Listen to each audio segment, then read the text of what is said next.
Hello everybody, my name is Nate the Effin' Great and welcome to a special edition of The Game Changer here on Spreaker.com as well as on iTunes, SoundCloud, and of course Podbean.com.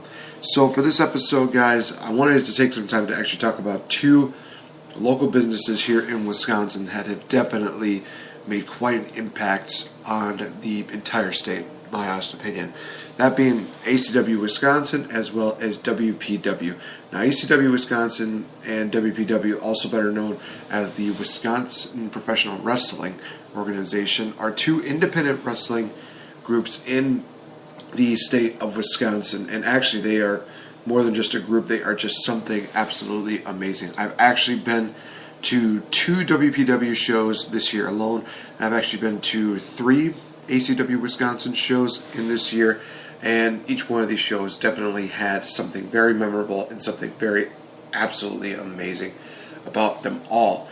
So, obviously when we talk about independent wrestling, we're talking about how a lot of these stars that have come to, WWE as well as Impact Wrestling or Ring of Honor, New Japan, all of these guys have definitely, started off on these smaller independent circuits, and they've become something amazing. And obviously, around here in Wisconsin, we've had a lot of people that have actually gone through here to become mainstay stars, whether it's in WWE or any of the others that I mentioned. A lot of people you might know, Mr. Ken Anderson, Hornswoggle, Tommaso Ciampa, Austin Aries, Silas Young. So many people have come through the great state of Wisconsin. They all started out in the independent scene.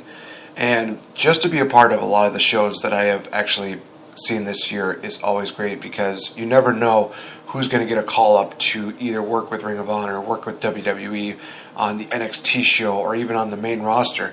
It's absolutely just amazing seeing these guys just do what they do and really do an amazing job at that. So let's start off actually with WPW, Wisconsin Pro Wrestling. It's an organization that is owned by a guy by the name of Ron, who does an absolutely amazing job organizing these shows. And he's actually got a bit of an old school mentality when it comes to the way he books as well as how he runs the wrestling business. He is honestly one of the coolest guys that I've met, and the fact that WPW has done so well that it's done over the past few years, it's been really amazing to see that. I remember watching my first WPW show in Stevens Point, and so much of the talent that has been, that came through this organization has really blown my mind. And I'll definitely talk about a lot of the people that I've gotten the chance to talk to, people I've chanced to interview with later on throughout the show. But WPW definitely really helped me start to feel the appreciation for Wisconsin's independent scene, because a lot of these guys, they are just doing an absolutely amazing job just putting their bodies on the line and putting on really great shows, as well as giving us some very memorable promos. It's just really cool to see these guys doing successful as they had. In this year, there was another WPW show that happened in Stevens Point, as well as I went to one in the Green Bay area. I believe it was the, I'm trying to remember, I think it was the Sandlot Arena, if I'm not mistaken. Basically, it's an area where they have indoor sand pits. I think it's mainly for like volleyball uses and whatnot. And both these shows were actually really good. For the Stevens Point show, we witnessed not one but two world title matches in which the title changed hands both times. The WPW Championship, it was a really cool moment because the hometown boy, Cullen Brooks, who I've gotten the chance to talk to, he's a really fantastic person, and honestly one of the most entertaining, talented individuals that I've ever seen in the ring. Actually, I said to him that he was turning out to be one of my favorite guys, because not only does he do the curb stomp, but he also does a GTS, he also does a top rope like stunner. He's very fast-paced and very versatile in the ring. He's really good. And he faced off against his former tag team partner in Adam Grace, who is just an equally incredible individual, great on the mic, great in-ring performer. These guys just tear the house down every single time they get in the ring. They are amazing as tag team partners. They team all across the state as the Dojo Boys, but when these two lock horns, they just put on something really magical. It was actually the first match on the card was Adam Grace defending his title against Colin Brooks, and Colin Brooks won in a matter of minutes. And then later on in the night, they had a no-holds-barred matchup in which two of them, again, tore the house down. They brutalized each other, and Adam Grace would regain the championship. So, really interesting booking when they did that show, but it also created for a memorable night, and that's mainly the one thing that I really enjoy about this, because a lot of people will definitely say independent scene, they don't have, the great pyrotechnics or the great stage lighting, or they don't have the budget for, certain deals when it comes to their wrestling business, like, the big names would have. But the thing that makes up for it the most, despite if somebody has like a really crappy entrance setting or technology, is the wrestling itself, and as well as the storylines that they build up into it. Going back to that Stevens Point show, another great moment was the situation where we saw another hometown guy in Sadist. He actually had a really good matchup with a guy by the name of Rough Crossing, who was just like, they're both like really huge guys, over 6 feet tall. They definitely tore the house down. But after the match was over, Sadist cut a really good promo about how he's done so much in the business, but when it came to the I'm trying to remember the name of the event, Stadium Mania, that's right. He wanted to do something very special, so instead of him basically getting called out, he was going to be the one that was going to call it, and he called out Weapon Next, Logan Lynch, who is again also another very talented individual. He's very, he's very tall, he's very athletically gifted. He literally looks like a almost carbon copy of Matt Morgan, but he does so many other wrestling moves that are, very technically based, and they really just do he really does an amazing job. He comes out to the ring, and they make a matchup for Stadium Mania, which was, Logan Lynch versus Sadist, one-on-one, and it created for a great moment. You just felt the goosebumps. I'm still getting goosebumps just remembering that moment, because these were very two talented guys, Sadist being, one of the best powerhouse men in the business, and Logan Lynch being as gifted as he is, just going to go out there and tear the house down. Unfortunately, I did not get a chance to see that matchup at Stadium Mania, but I know it was one of those matches that I think would have been match of the year for WPW standards. So, and even it could be for other wrestling standards. I think there's a lot of people that can definitely look at independent matches and say, wow, this matchup is better than, some of the WWE matches or some of the Impact Wrestling matches, because of the hype that it definitely builds up to and the hype that it delivers. It's just absolutely amazing to see how these guys, put it all on the line, and how they just create these amazing storylines. It's just really great to see that. The matchups are really good, and they just really make everything just absolutely phenomenal. The second show that I went to was, like I said, in Green Bay. It was in the Sandlot, and it was another really good show featuring a lot of great talent, a lot of the same talent that you would see. And again, they just do a great job of producing quality wrestling, and they give you really amazing storylines. One of the storylines that they did there was a concept called the Freedom Cup, in which they have like a tournament style deal in which 4 guys battle against each other, and then the 2 winners would face off against each other in the finals, and the winner would be the recipient of the Freedom Cup, and they would receive a championship matchup of their choosing, I believe, in like one of the future shows. And again, it was another great build-up for these guys, because we saw Rough Crossing taking on Logan Lynch, and then we saw Jared Jax taking on Cody Rice. Really good storyline between all these guys, and it built up to a really great matchup between Logan Lynch and Jared Jax in the finals. It was a really amazing matchup, and Logan Lynch eventually would end up winning the Freedom Cup. So I don't know if he's gotten a title shot yet, but he's definitely going to be one of those guys that I'm looking out for in 2018 to really become a main event player. I'm trying to think if there's anything else throughout WPW before I go into ACW. Okay.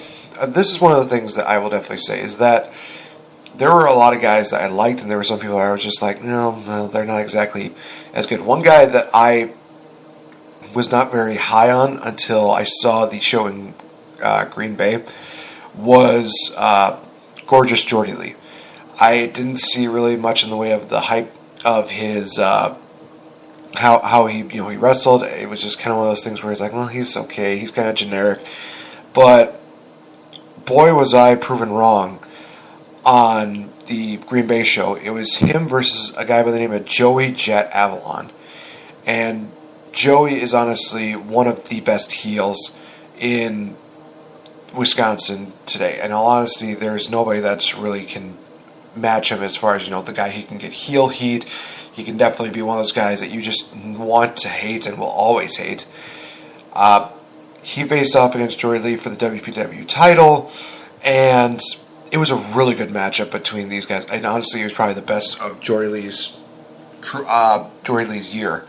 And this is, again, one of those matches where I started becoming a Jordy Lee fan, because everything that went through this matchup was really good. It was new. It was fresh. Everything was just absolutely amazing. They laid it all on the line, and they created something that was very unforgettable. So, Jordy Lee definitely made me a fan. I'm looking forward to see him wrestle again, hopefully in 2018. He's definitely one of those guys that I'm looking at and thinking, I was completely wrong about him. He, basically, I could compare him to The Miz. Like, earlier in the year, Jordy Lee, Miz, they were kind of the same thing. It's like, no, I don't really like them.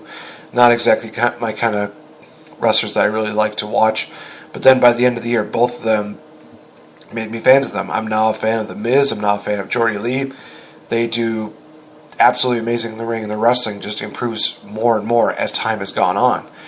So I'm very interested in seeing how the year 2018 works out for both of them, especially for Jordy Lee, because now he's the champion, and he's going to be the guy that everybody's going to look to and think, he's going to be setting the bar as to what the champion needs to be.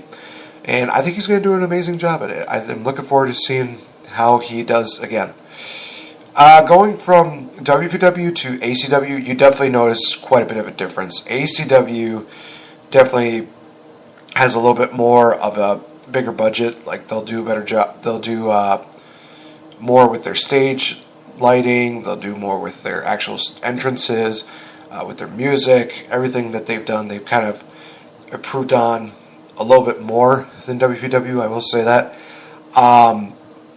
ACW also tries to not only give you quality matches, but they also incorporate some star power to their show. I mean, in this year alone, they've booked El Torito, Mr. Kennedy, Carlito, Vicky Guerrero, Billy Gunn, Nunzio, aka Little Guido.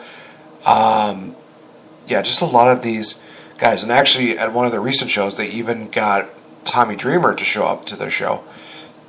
So it's really cool that they incorporate the star power, but they also don't always, make it just solely about them. It's like, hey, we do have the star power here, but we also want you to remember that we still have a lot of great guys that are here locally that are going to give you matches that really stand out among the rest. And in all honesty, this was a great year for them. And like I said, I've seen 3 of their shows, and I'm absolutely amazed at how well they did with these shows. I was at their Water City WrestleCon that they had in May, I believe it was, and then I think it was a month later or 2 months later, it was in like June or July, they had one at a I think it was like a circuit center, or I can't remember exactly what it was, but then I also remember the third one was in Tanner's, which was a very special night, and I've talked about this on podcasts before, but it was just a really good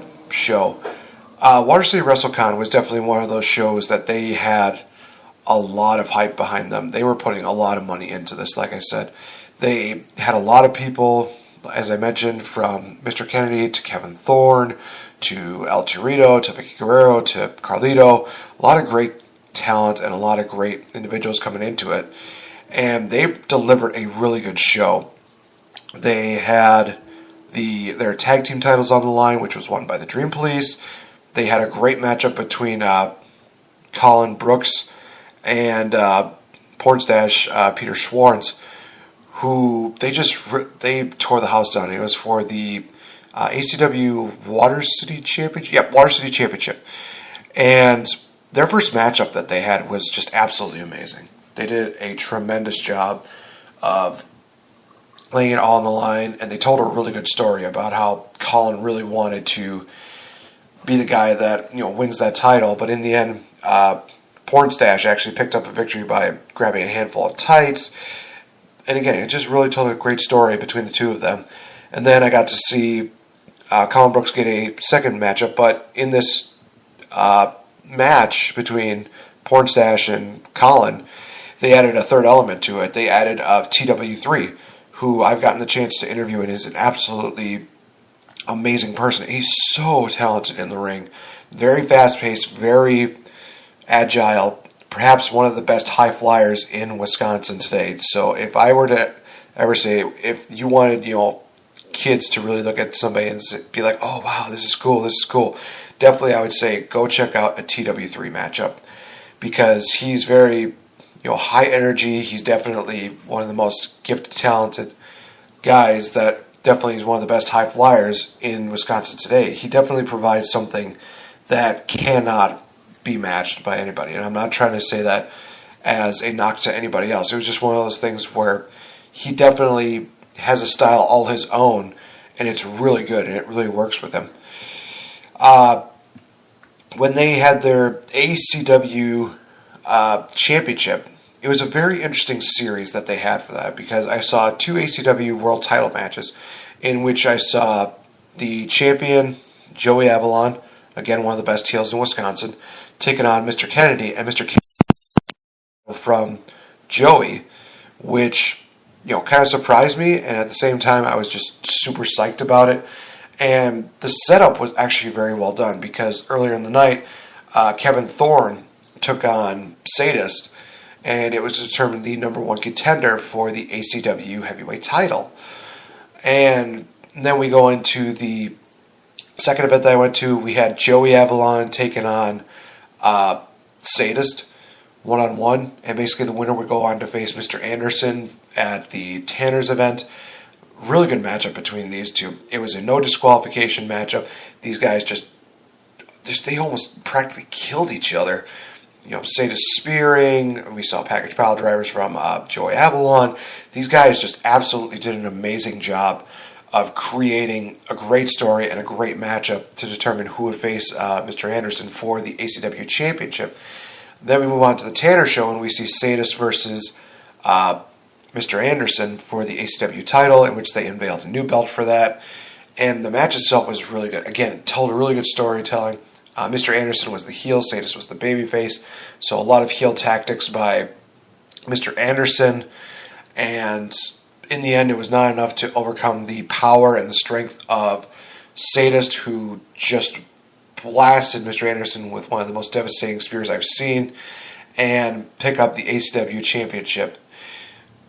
It was a really special moment, because I actually have the poster from the WPW show on my door of my apartment.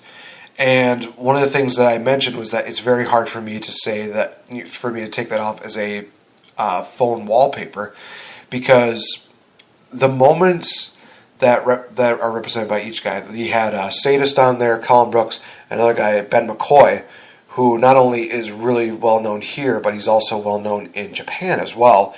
So he has a really good following as one of the best wrestlers not only to come from Wisconsin, but also to compete in Japan, from what I remember. This is one of those things where I've witnessed all three of them become the main champions of the company. I've seen Ben McCoy win the WPW title from Brock Hall. I think it was my second WPW show, if I'm not mistaken. I saw Colin Brooks win the WPW title this year. And then I also saw Sadist win the ACW championship this year as well. And man, it was just absolutely awesome to see that. Because I said it's a hard wallpaper to take down, because you can't beat, watching all three of these guys become the champion of the companies, and just witnessing all of them. And really, when I had my interview with Sadist earlier, he talked about how he was undefeated for quite a while. I think he said he went on to be undefeated, unpinned, unbeaten since, I think, December of last year. And he's just on this roll, and he was hoping to continue that roll all the way to winning the title from Mr. Anderson, and he provided it very well. He did a great job. So I'm very happy to see Sadist, have overcome so much adversity and finally win the ACW heavyweight title. These matches, again, like I said, are the reason why I come to these shows. I don't come just to see the flashy lights from the stage, or to see the stage entrances, or the announcers and stuff like that. It's really amazing just how well these guys wrestle in the ring. So, in my opinion, ACW and WPW are the two best companies in Wisconsin. It's very hard to top these guys. They are really, really good at what they do, and they really create some of the best wrestling in Wisconsin today. So, if I had to pick out, certain individuals who were definitely highlights of this year, varying on the 5 shows that I've seen in this year alone, I definitely would have to say that, comeback of the year would have to go to Sadist for overcoming so much adversity and becoming a huge star in Wisconsin. He definitely is one of those guys that really stands out to me as one of the top guys to really look at and think, wow, he really has done so much, and he's really come a long way. And seeing him, still reigning as the ACW champion. He had a great matchup with Joey Avalon and Jordy Lee at the last ACW show, and it's really cool to see that, to see him win, and to see him again overcoming so many odds. And he's actually a fighting champion, where he's basically saying, I'm going to put the title on every single show that I go to. It's always going to be against somebody different. I know that he had a matchup with TW3, and I think there was one other person, I'm trying to remember. I think he also had a matchup with Pornstash, where, he retained all those times, and he's just one of those guys who's really proven to be a fighting champion, and he's adding more prestige to that ACW title, which is awesome to see. If I had to pick like a tag team of this year, I think it'd be really tough, but I think that I would have to go with, let's see here. Man, that is a lot tougher than I thought it was going to be. I think if I had to pick a specific tag team to really showcase, what Wisconsin is all about, I think I'd have to go with the pairing of Logan Lynch and Brock Hall. And this is the interesting thing about WPW and ACW, is that a lot of people would definitely look at that and see that both Brock Hall and Logan Lynch are definitely really good stars, but they are portrayed different in each of the companies. So like in WPW, Logan Lynch and Brock Hall can be baby faces, but they could be a heel team in ACW. And some people might think, doesn't that get confusing to you? Well, no, it just gives it a little more variety, and it kind of gives me that objective opinion of whether or not they're better as baby faces or whether they're better off as heels. And both of them are just amazing as heels. And putting these guys together was one of the best things that ACW has done. So, it's really cool to see, go from a WPW show and, just getting high fives from Logan Lynch or high fives from Brock Hall, and then go into the ACW show, and they'll basically yell at you, just saying like, shut your mouth, or, you know what you're talking about, or you're stupid, you're a tool, or something like that. It's really cool to see that. If I had to, I would also mention this, that the team of Randy and Wild are very, very entertaining. They're really good in the ring. I think they're basically a new team that have really come to their own in this year alone, and they actually just won the ACW tag team titles from, I think it was a 3-way matchup between the Savage, I think it was the Savage Ways and Brock and Logan, if I'm not mistaken, because I know they just recently won the tag team titles. I think that if I had to pick, honestly, the breakout star, the guy who really was probably, the best of this year alone, I've made no bones about it how much I like this guy.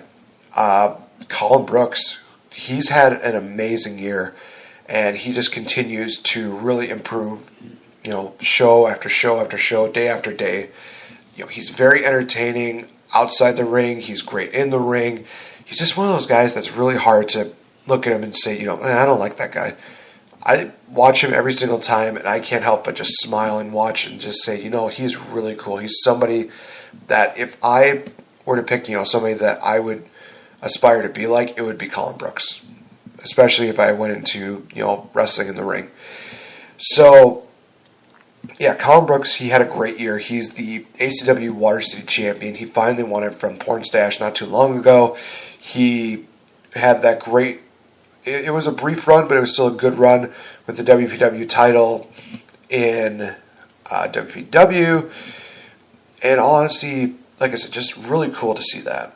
Really cool to see Colin Brooks doing an amazing job, and I wish guys nothing but the best. So, that being said, I'm going to wrap up this edition of The Game Changer. I think I might have ranted on and riffed on a little too much, but I just wanted to say to all the people that work for ACW as well, WPW, and any other show that's in Wisconsin, thank you. Thank you so much for everything that you do. Thank you for giving us some great quality entertainment, great quality wrestling.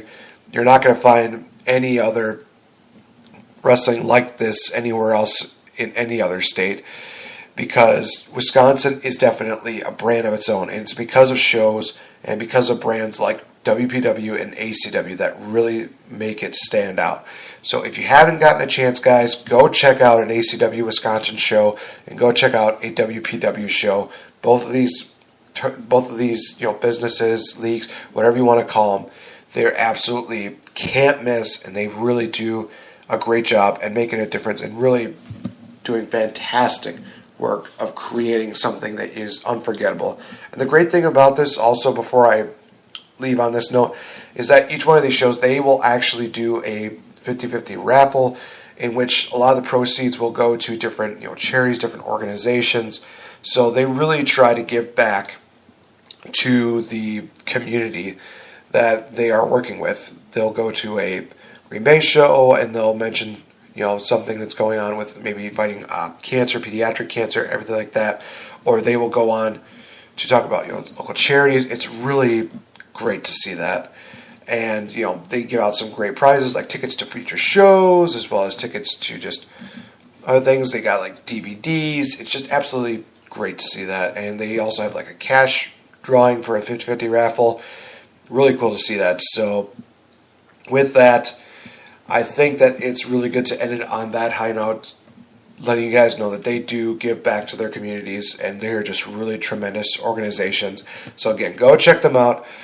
You can check out Wisconsin Pro Wrestling at wiscopro.com, and you can also check out ACW Wisconsin's site, acwwisconsin.com. Give them also likes on their Facebook fan page. Let them know what you think. And with that being said, I will end this show on a high note. So, again, thank you for joining me here for another great edition of The Game Changer. And thank you, ACW and WPW, for all that you do. You guys are very much appreciated. Ron and I guess one of the principal owners of ACW, Josh Weimer, thank you guys so much for providing these great shows and for giving us some great quality entertainment. And to all the wrestlers, especially on the independent scenes, thank you. You are much appreciated. Thank you, thank you, thank you. I am Nate the Effing Great, and I will see you guys in the next episode. Bye-bye!